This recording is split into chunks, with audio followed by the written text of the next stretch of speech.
পৰীক্ষাক লৈ ডাঙৰ খবৰ এটা লৈ আহিছো অহা 1 আগষ্টৰ পৰা 15 আগষ্টৰ ভিতৰত হ'ব মেট্ৰিক আৰু এইচএছ পৰীক্ষা খোদ শিক্ষামন্ত্ৰীয়ে এই কথা জনালে বিভিন্ন ছাত্ৰ সংগঠন জাতীয় সংগঠনৰ সৈতে বৈঠকৰ অন্তত এই কথা এই মুহূৰ্তত জনাইছে শিক্ষামন্ত্ৰী ৰনোজ পেগুৱে পৰীক্ষা হ'বই 1 আগষ্টৰ পৰা 15 আগষ্টৰ ভিতৰত পৰীক্ষা আৰু 5 ছেপ্টেম্বৰৰ ভিতৰত ৰিজাল্ট দিব বিগ ব্ৰেকিং এই মুহূৰ্তত পৰীক্ষা সংকুচিত হোৱাৰ চৰম সিদ্ধান্ত লোৱা হৈছে 5 ছেপ্টেম্বৰৰ ভিতৰত পৰীক্ষাৰ ফলাফল দিয়া হ'ব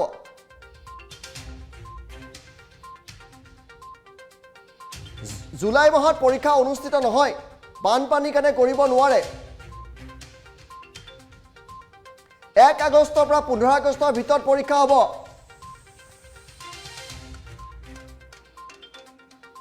সম্পূৰ্ণ নম্বৰৰ পৰীক্ষা অনুষ্ঠিত নহ'ব পাৰে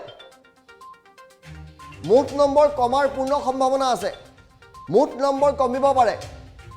সংকুচিত হ'ব পেপাৰ কমিব মুঠ নম্বৰ কমিব ছাত্ৰ সংগঠনৰ বৈঠকৰ পিছতে ঘোষণা কৰিছে শিক্ষামন্ত্ৰীয়ে হয়তো এদিনীয়াকৈ অনুষ্ঠিত হ'ব পাৰে পৰীক্ষা সেই কথা যদিও কোৱা নাই সেই এছঅপিত হয়তো আহিব পৰীক্ষা সংকুচিত হোৱাৰ চৰম সিদ্ধান্ত হৈছে 5 ছেপ্টেম্বৰৰ ভিতৰত পৰীক্ষাৰ ফলাফল চূড়ান্ত সিদ্ধান্ত হৈছে পৰীক্ষা হ'ব জুলাই মাহত পৰীক্ষা অনুষ্ঠিত নহয় বানপানীৰ কাৰণে জুলাই মাহটোত পৰীক্ষা অনুষ্ঠিত কৰিব নোৱাৰে জুনত পৰীক্ষা সময় নাই গতিকে 1 আগষ্টৰ পৰা 15 আগষ্টৰ ভিতৰত পৰীক্ষা হ'ব সম্পূৰ্ণ নম্বৰৰ পৰীক্ষা অনুষ্ঠিত নহয় আমি শিক্ষামন্ত্ৰীৰ মন্তব্য শুনাম সদৌ অসম ছাত্ৰ সন্থাৰ মন্তব্য শুনাম অন্যান্য দল সংগঠনৰ মন্তব্য শুনাম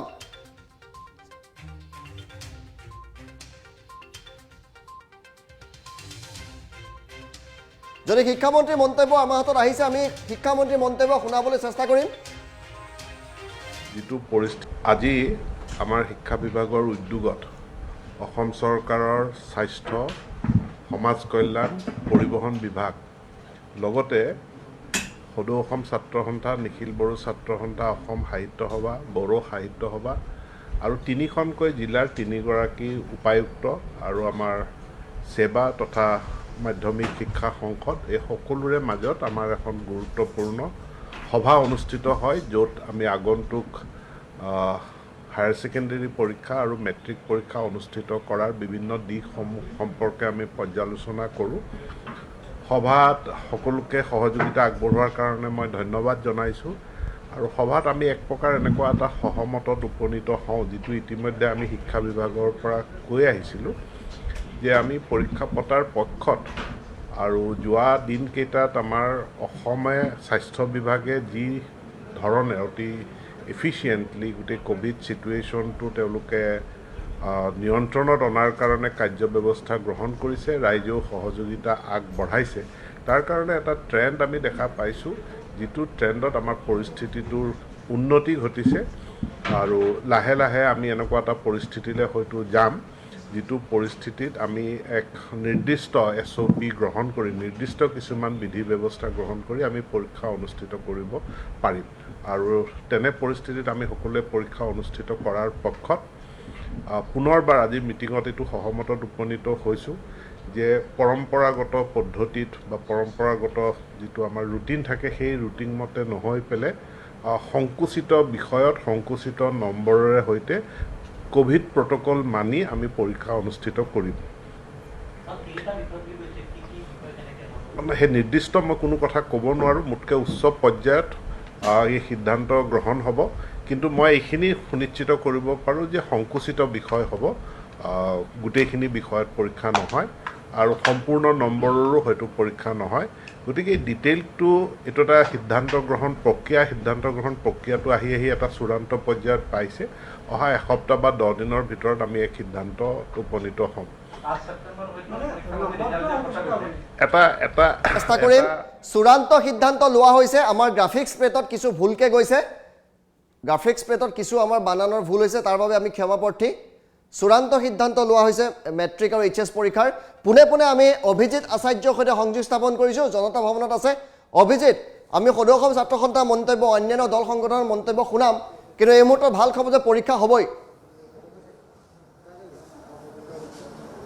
সঁচাক ইতিমধ্যে জাতীয় সংগঠন বা ছাত্ৰ সংগঠনসমূহৰ সৈতে বৈঠকত মিলিত হৈছিল ৰাজ্যৰ শিক্ষামন্ত্ৰী ৰণোজ পেগুৱে আৰু ইয়াৰ পূৰ্বে ৰাজ্য চৰকাৰৰ যিসমূহ আমোলা বিষয় আছে আমোলা বিষয়াসকলৰ সৈতে বৈঠকত তেওঁ মিলিত হৈছিল আৰু এক চূড়ান্ত সিদ্ধান্ত লোৱা হ'ব আৰু এক চূড়ান্তৰ ফালে তেওঁলোকে গতি কৰিছে শিক্ষা ব্যৱস্থাৰ ফালে কাৰণ যেহেতু পৰীক্ষা আছে আৰু পৰীক্ষা 5 ছেপ্টেম্বৰৰ ভিতৰত ফলাফল ঘোষণা কৰিব লাগিব আৰু শিক্ষামন্ত্ৰীগৰাকীয়ে স্পষ্ট কৈছে যে পূৰ্বৰ দৰে যেহেতু পৰীক্ষা অনুষ্ঠিত হ'ব কিন্তু এইবাৰ কিছু পৃথক হ'ব আৰু জুলাই মাহত যেহেতু আচলতে বানপানী থাকিব তাৰ বাবে পৰীক্ষা অনুষ্ঠিত কৰিব পৰাটো ঠিক নহ'ব যাৰ পৰিপ্ৰেক্ষিতত আগষ্ট মাহতে পৰীক্ষা হোৱাৰ এক চূড়ান্ত সম্ভাৱনা আছে যেহেতু ছেপ্টেম্বৰ মাহত যেহেতু পৰীক্ষাৰ ফলাফল ঘোষণা কৰিব লাগিব এমাহ লাগিব পৰীক্ষাৰ বহি চেক কৰোঁতে আচলতে আৰু 10-15 দিনৰ ভিতৰতে হয়তো আচলতে কি ফৰ্মুলাত আচলতে পৰীক্ষা অনুষ্ঠিত হ'ব এই ফৰ্মুলা আচলতে ৰাজ্যৰ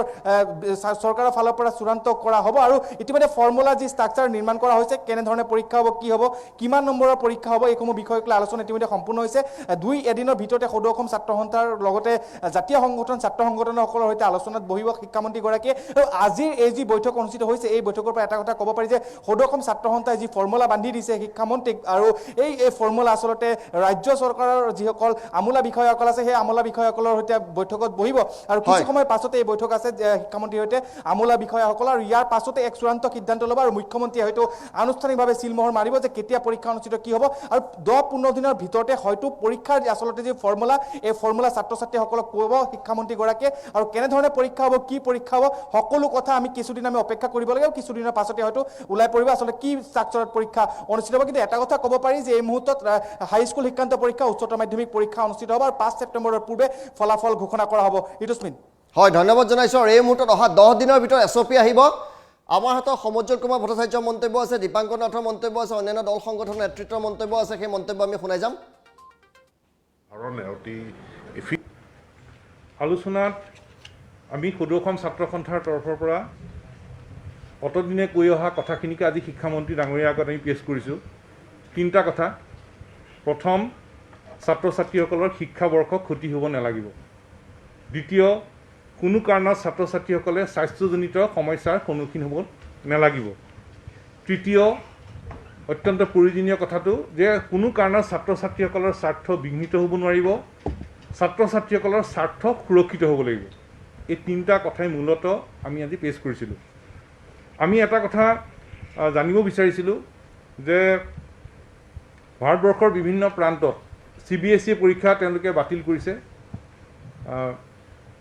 ভাৰতবৰ্ষৰ বিভিন্ন ৰাজ্যত ৰাজ্যিক বোৰ্ডবিলাকৰ পৰীক্ষা তেখেতসকলে বাতিল কৰিছে গতিকে এইটো সময়ত আমাৰো তেনেকুৱা কিবা বিকল্প উপায় আছে নেকি ভাৰতবৰ্ষৰ বিভিন্ন প্ৰান্তত যেনেকৈ CBSE পৰীক্ষা বাতিল কৰিলে ৰাজ্যিক বোৰ্ডসমূহেও পৰীক্ষা তেওঁলোকে বাতিল কৰিছে গতিকে অসমৰ ক্ষেত্ৰত তেনেধৰণৰ কিবা উপায় ল'ব পৰা যায় নেকি আৰু সেই উপায় ল'বৰ কাৰণে তেওঁলোকক আমি আহ্বান জনাইছিলোঁ এটা বিকল্প উপায় ল'বৰ কাৰণে তেতিয়া আমাৰ শিক্ষামন্ত্ৰীগৰাকীয়ে এটা কথা স্পষ্টকৈ জনাইছে যে অসমত পৰীক্ষা নপতাকৈ বিকল্প পথ লোৱাৰ ইয়াত কোনো উপায় নাই ইয়াত পৰীক্ষা পাতিবই লাগিব আৰু হাইস্কুল শিক্ষান্ত পৰীক্ষা বা উচ্চতৰ মাধ্যমিক স্তৰত পৰীক্ষা নপতাকৈ বিকল্প পথ লৈ ইয়াত কোনো উপায় নাই আৰু সেইকাৰণে পৰীক্ষাটো পাতিব লাগিব আৰু পৰীক্ষা যদি পাতিবলগীয়া হয় তেতিয়াহ'লে কেনেকৈ আগবাঢ়িব এইটো আহিল মূল কথা কওঁ আৰু সেই মূল কথাটো অহাৰ লগে লগে প্ৰথম কথাটোৱে আহিব যে স্বাস্থ্যজনিত কথাটো মূল কথা ল'ৰা ছোৱালী ছাত্ৰ ছাত্ৰীসকলে কোনো কাৰণে স্বাস্থ্যজনিত সমস্যাৰ সন্মুখীন হ'ব নালাগিব শিক্ষামন্ত্ৰীগৰাকীয়ে কৈছে পৰীক্ষা পৰিস্থিতি উন্নত হ'লেহে পৰীক্ষা পাতিবলৈ আগবাঢ়িব পৰিস্থিতিটো উন্নত হ'ব লাগিব পৰীক্ষা পৰিস্থিতি উন্নত হ'লে যদি পৰীক্ষা হয় তেতিয়াহ'লে পৰীক্ষাৰ সূত্ৰ কি হ'ব মডেলিটি কি হ'ব তেতিয়া সেবাৰ লগত আমাৰ ইতিমধ্যে আলোচনা হৈছিল সদৌ অসম ছাত্ৰ সন্থা নিখিল বড়ো ছাত্ৰ সন্থা আৰু এটা সূত্ৰ উলিওৱা হৈছিল সূত্ৰ সম্পৰ্কত আমাৰ ফালৰ পৰা পৰামৰ্শ আলোচনাত আগভাগ লৈছিল আগস্থান পাইছিল সেই সূত্ৰটো আছিল যে মেট্ৰিক হাইস্কুল শিক্ষান্ত পৰীক্ষাত ছাত্ৰ ছাত্ৰীসকলক 3টা বিষয় বাছি ল'বলৈ দিয়া যাব ছাত্ৰ ছাত্ৰীসকলে 3টা বিষয় বাছি ল'ব নিজৰ ইচ্ছা অনুসৰি 3টা বিষয়ত পৰীক্ষা হ'ব তাৰে যিটো বিষয়ত আটাইতকৈ বেছি নম্বৰ পাব পৰীক্ষা নিদিয়া বিষয়সমূহতো সেই নম্বৰটোকে গণ্য কৰা হ'ব সেইটো এটা প্ৰস্তাৱ আৰু সেই প্ৰস্তাৱটো আজি আকৌ আলোচনা হৈছে আৰু সেই আলোচনাটোত সদৌ অসম ছাত্ৰ সন্থা নিখিল বড়ো ছাত্ৰ সন্থাই এই প্ৰস্তাৱটোকে আজিৰ তাৰিখত এটা গ্ৰহণযোগ্য প্ৰস্তাৱ বুলি আমি বিবেচনা কৰিছোঁ। আৰু উচ্চতৰ মাধ্যমিক স্তৰত কি হ'ব, উচ্চতৰ মাধ্যমিক স্তৰৰ কলা বাণিজ্য বিজ্ঞানত কি হ'ব, সেই সম্পৰ্কত উচ্চতৰ মাধ্যমিক শিক্ষা সংসদে তেখেতসকলে নিজে এটা ফৰ্মুলা বনাই আছে বুলি কৈছে। আৰু আজি শিক্ষামন্ত্ৰীগৰাকীয়ে তেখেতসকলক অনুৰোধ জনাইছে আৰু সেই অনুৰোধৰ প্ৰতি লক্ষ্য ৰাখি সেবা অসম মাধ্যমিক শিক্ষা পৰিষদ সেবা আৰু হায়াৰ ছেকেণ্ডেৰী কাউন্সিলে উচ্চতৰ মাধ্যমিক শিক্ষা সংসদে কালি পৰহিৰ ভিতৰতে সদৌ অসম ছাত্ৰ সন্থা আৰু নিখিল বড়ো ছাত্ৰ সন্থাৰ লগত পুনৰ আলোচনাত মিলিত হ'ব। শিক্ষা সংসদে উচ্চতৰ মাধ্যমিক স্তৰৰ পৰীক্ষাৰ সূত্ৰ কি সেই সম্পৰ্কত আমাক অৱগত কৰিব আৰু হাইস্কুল শিক্ষান্ত পৰীক্ষা সম্পৰ্কত এই যিটো সূত্ৰ সেই সূত্ৰটোকে আমি আছু আৰু আপছুৱে আজিৰ তাৰিখত এটা গ্ৰহণযোগ্য ল'ৰা ছোৱালীৰ ছাত্ৰ ছাত্ৰীসকলৰ স্বাৰ্থ ৰক্ষা কৰিব পৰা সূত্ৰ বুলি আমি গণ্য কৰিছোঁ। এতিয়া আহি গ'ল যে স্বাস্থ্যজনিত কথাটো কেনেকৈ হ'ব, পৰিস্থিতি উন্নত হোৱাৰ কথাটো। আজি স্বাস্থ্য বিভাগে জনাইছে যে জুলাইলৈকে পৰীক্ষা পতাৰ ইয়াত কোনো সম্ভাৱনা নাই, জুলাইলৈকে ইয়াত পৰীক্ষা পাতিব পৰা নাযাব, স্বাস্থ্য বিভাগে স্পষ্টকৈ কৈছে। গতিকে ইতিমধ্যে কেন্দ্ৰীয় চৰকাৰে সকলো ৰাজ্যৰ শিক্ষামন্ত্ৰীসকলৰ লগত ৰাজ্য চৰকাৰসমূহৰ লগত কথা পাতি এটা ঠিক কৰিছে যে 5 ছেপ্টেম্বৰৰ ভিতৰত সকলো পৰীক্ষা পাতি ফলাফল দিব লাগিব। তাৰমানে আজি এটা ধাৰণা পোৱা গৈছে, ধাৰণাটো হ'ল যদি জুলাইলৈকে যদি পৰীক্ষা নহয় তেতিয়াহ'লে আগষ্টৰ প্ৰথম সপ্তাহৰ ভিতৰতে পৰীক্ষা পতাৰ এটা স্থল আছে বুলি শিক্ষামন্ত্ৰীগৰাকীয়ে আমাক অৱগত কৰিছে। কিন্তু চূড়ান্ত সিদ্ধান্ত নহয়, এটা স্থলৰ কথা কৈছে, কাৰণ 5 তাৰিখে আকৌ ভিতৰত ৰিজাল্ট দিব লাগিব। 2 নম্বৰ কথাটো হ'ল যে বানপানীৰ কথা আহিল, বান আক্ৰান্ত অঞ্চলত কেনেকৈ পৰীক্ষা হ'ব সেই সম্পৰ্কতো অসম চৰকাৰে বান আক্ৰান্ত অঞ্চলত ছাত্ৰ ছাত্ৰীসকলে পৰীক্ষাৰ কেন্দ্ৰ সাল সলনি কৰি হ'লেও কেনেকৈ পৰীক্ষা পাতিব পাৰি তাৰ এখন SOP তেওঁলোকে প্ৰস্তুত কৰিবলৈ যোজা কৰা বুলি আমাক জনাইছে। এতিয়া এই গোটেই কথাখিনিৰ ভিতৰত আটাইতকৈ প্ৰয়োজনীয় কথাটো হ'ল যে আমাৰ ছাত্ৰ ছাত্ৰীসকল চিন্তিত হৈ আছে, উদ্বিগ্ন হৈ আছে, শিক্ষক শিক্ষয়িত্ৰী অভিভাৱক অভিভাৱিকা সকলো চিন্তিত উদ্বিগ্ন, আমিও চিন্তিত উদ্বিগ্ন। কাৰণ এতিয়া ছাত্ৰ ছাত্ৰীসকলে জানিব বিচাৰিছে যে কোনটো সূত্ৰৰ জৰিয়তে পৰীক্ষা হ'ব। প্ৰথম কথা, ছাত্ৰ ছাত্ৰীয়ে জানিব খুজিছে যে পৰীক্ষা নোহোৱাকৈ কিবা বিকল্প উপায় আছে নেকি, ভাৰতবৰ্ষৰ বেলেগ বেলেগ ৰাজ্যত পাৰিছে আমাৰ ইয়াত নোৱাৰে নেকি। আজি শিক্ষামন্ত্ৰীগৰাকীয়ে কৈছে ইয়াত কোনো উপায় নাই, পৰীক্ষাটো পাতিব লাগিব। গতিকে ছাত্ৰ ছাত্ৰীসকলৰ দ্বিতীয় কথাটো আহিল বা মূল কথাটো আহিল যে যদি পৰীক্ষা হয় কোনটো সূত্ৰত হ'ব, গোটেইবোৰ পৰীক্ষা পেপাৰ দিব লাগিব, গোটেইকেইটা বিষয়ত পৰীক্ষা দিব লাগিব নে কম বিষয়ত দিব লাগিব। শিক্ষামন্ত্ৰীগৰাকীয়ে কৈছে যে বিষয় সংকুচিত কৰি গোটেই বিষয়টোত আগবাঢ়ি যাবৰ কাৰণে এটা যোজা কৰা হৈছে। আৰু এই যিখিনি পৰামৰ্শ আজি দিয়া হ'ল এই পৰামৰ্শখিনিৰ ওপৰত অসমৰ শিক্ষামন্ত্ৰীগৰাকীয়ে অসমৰ মুখ্যমন্ত্ৰীগৰাকীৰ লগত আলোচনা কৰিব আৰু অহা 10 দিনৰ ভিতৰত এই সম্পৰ্কত তেখেতসকলে এটা সিদ্ধান্ত ল'ব। কাৰণ আমি কৈ আছোঁ এটা কথা যে ছাত্ৰ ছাত্ৰীক জনাই দিব লাগে যে কি মাধ্যমৰ পৰীক্ষাটো হ'ব, কোনটো সূত্ৰত হ'ব, গোটেইকেইটা পৰীক্ষাত হ'ব নে 3খন বিষয়ত হ'ব নে কেনেকৈ হ'ব পৰীক্ষাটো, উচ্চতৰ মাধ্যমিক স্তৰটো কেনেকৈ হ'ব, গোটেইবোৰ পৰীক্ষা দিব লাগিব নে কম বিষয়ত দিব লাগিব, ছাত্ৰ ছাত্ৰীক এতিয়া জনাই দিব লাগে। ছাত্ৰ ছাত্ৰীয়ে জানিব খোজে আৰু সেইধৰণে ছাত্ৰ ছাত্ৰীয়ে তাৰ ভিত্তিত নিজৰ প্ৰস্তুতি তেওঁলোকে আগুৱাই দিব খোজে। গতিকে আজি শিক্ষামন্ত্ৰীগৰাকীক আমি অনুৰোধ জনাইছোঁ যে পৰীক্ষা গোটেইকেইটা বিষয়ত হ'ব নে কোনকেইটা বিষয়ত হ'ব এই সূত্ৰটো ছাত্ৰ ছাত্ৰীসকলক জনাই দিব লাগে। শিক্ষামন্ত্ৰীগৰাকীয়ে কৈছে যে আজি যিখিনি আলোচনা সেই আলোচনাখিনি আধাৰ হিচাপে লৈ অসমৰ মুখ্যমন্ত্ৰী ডাঙৰীয়াৰ লগত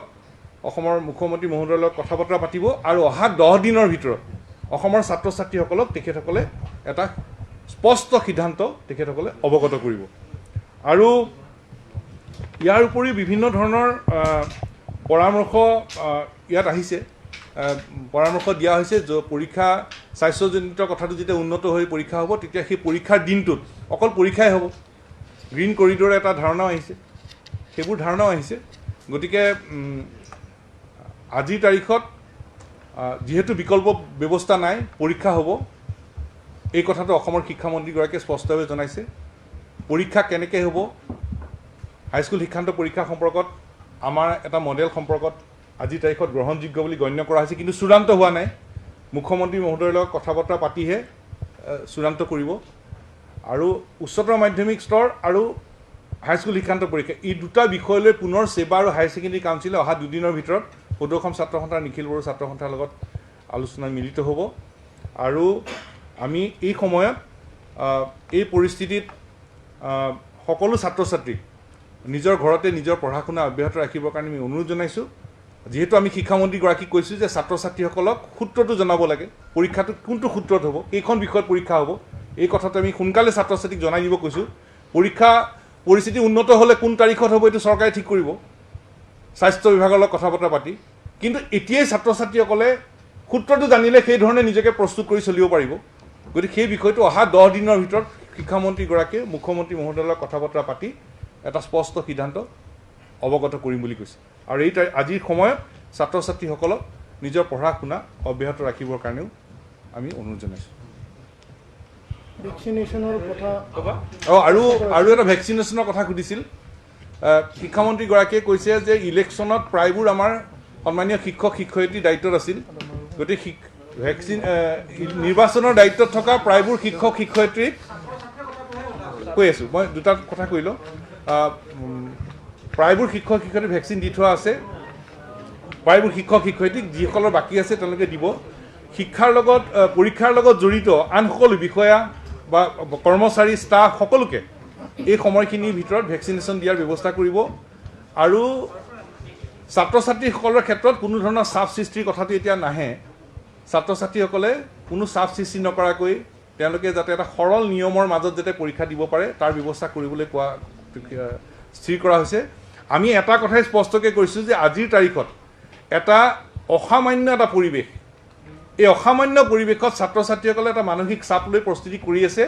গতিকে ছাত্ৰ ছাত্ৰীসকলৰ স্বাৰ্থটো সুৰক্ষিত হ'বই লাগিব ছাত্ৰ ছাত্ৰীসকলৰ স্বাৰ্থ সুৰক্ষিত কৰি সূত্ৰ চূড়ান্ত কৰিবলৈ আমি অসম চৰকাৰৰ প্ৰতি আমি আহ্বান জনাইছোঁ কি কৰিব ছাত্ৰ ছাত্ৰী যাতে তেওঁলোকে ছ'চিয়েল ডিষ্টেঞ্চ বা আন যিবোৰ ক'ভিড প্ৰট'কলৰ কথা সকলো মেইনটেইন কৰি যাতে পৰীক্ষাত উপস্থিত থাকিব পাৰে সেই ধৰণে পৰীক্ষাত উপস্থিত থকা কথা তেওঁলোকে অনুষ্ঠিত কৰাৰ কথা তেওঁলোকে কৈছে আৰু ছাত্ৰ সন্থাৰ প্ৰথম কথাটোৱে হ'ল যে স্বাস্থ্যগত যিটো কথা ছাত্ৰ ছাত্ৰীৰ সেই কথাটোৱে মূল কথা ছাত্ৰ ছাত্ৰীৰ স্বাস্থ্যৰ প্ৰতি যত্ন ৰাখি আৰু ছাত্ৰ ছাত্ৰীৰ শৈক্ষিক বৰ্ষ নষ্ট নোহোৱাকৈ আগবাঢ়িব লাগিব এতিয়াও আমি চৰকাৰৰ ওচৰৰ পৰা আমি জানিব বিচাৰিছিলোঁ যে পৰীক্ষা নপতাকৈ কিবা বেলেগ উপায় আছে নেকি যিদৰে অইন ষ্টেটবোৰত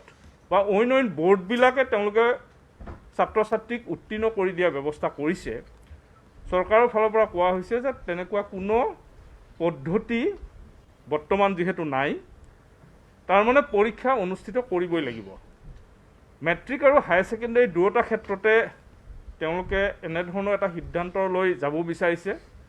আৰু ছেপ্টেম্বৰ মাহৰ 5 তাৰিখৰ ভিতৰত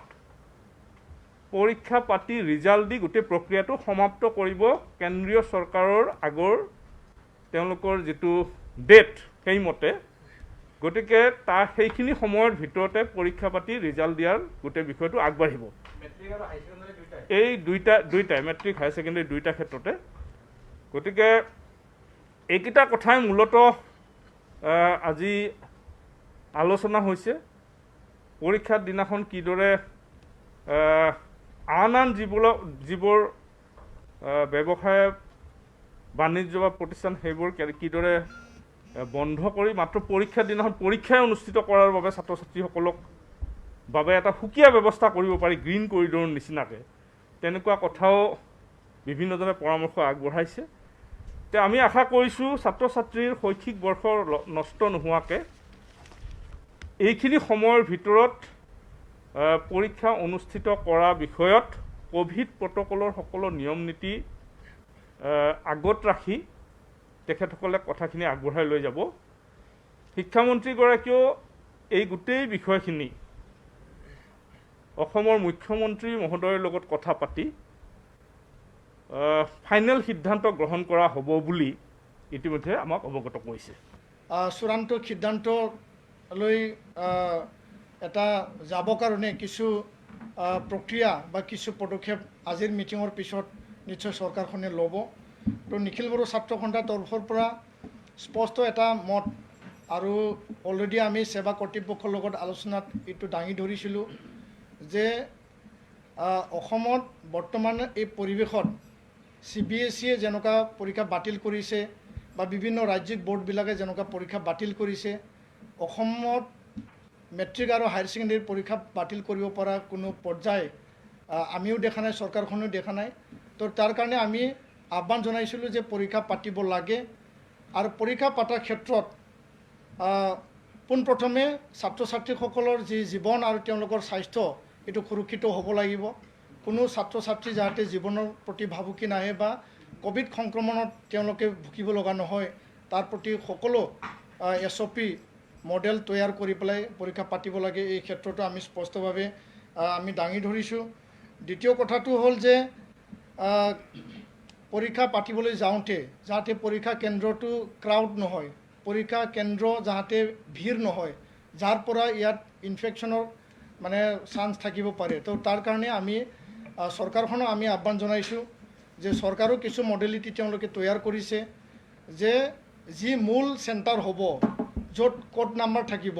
সেই চেণ্টাৰত যদি 400 বা 500 ছাত্ৰ ছাত্ৰী যদি থাকে বা আছিল, সেই 500 ছাত্ৰ ছাত্ৰীক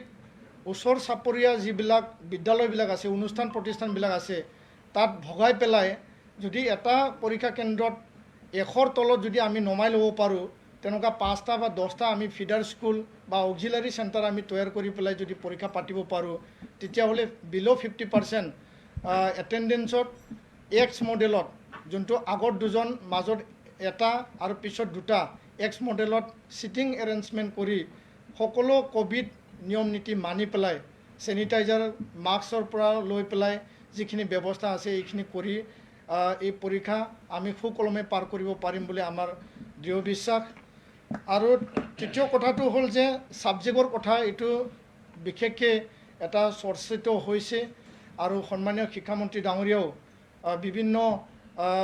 আমাৰ সাংবাদিক বন্ধুসকলৰ প্ৰশ্নৰ উত্তৰত তেওঁ এটা দিশ দিছে যে ছাবজেক্ট সংকুচিত হ'ব, তাৰমানে ছাবজেক্ট কমাই দিয়া হ'ব। আৰু এই ক্ষেত্ৰত নিখিল বড়ো ছাত্ৰ সন্থা, সদৌ অসম ছাত্ৰ সন্থা আমাৰ এটাই প্ৰস্তাৱ আছিল যে যদি ছাবজেক্ট সংকুচিত কৰা হয়, তেতিয়াহ'লে 3টা ছাবজেক্ট, যিকোনো 3টা ছাবজেক্ট ছাত্ৰ ছাত্ৰীয়ে নিজে চইচ মতে বাছনি কৰি পেলাই 100 নম্বৰৰে পৰীক্ষা, 3টা ছাবজেক্ট 3 দিন পৰীক্ষা পাতি পেলাই এই পৰীক্ষা মানে সম্পন্ন কৰিব পৰা যাব। আৰু এইটোৱে এটা উত্তম মডেল বুলি আমি বিবেচিত কৰিছোঁ। চূড়ান্ত সিদ্ধান্ত লৈ এটা যাবৰ কাৰণে কিছু প্ৰক্ৰিয়া বা কিছু পদক্ষেপ আজিৰ মিটিঙৰ পিছত নিশ্চয় চৰকাৰখনে ল'ব। তো নিখিল বড়ো ছাত্ৰ সন্থাৰ তৰফৰ পৰা স্পষ্ট এটা মত, আৰু অলৰেডি আমি সেৱা কৰ্তৃপক্ষৰ লগত আলোচনাত এইটো দাঙি ধৰিছিলোঁ যে অসমত বৰ্তমান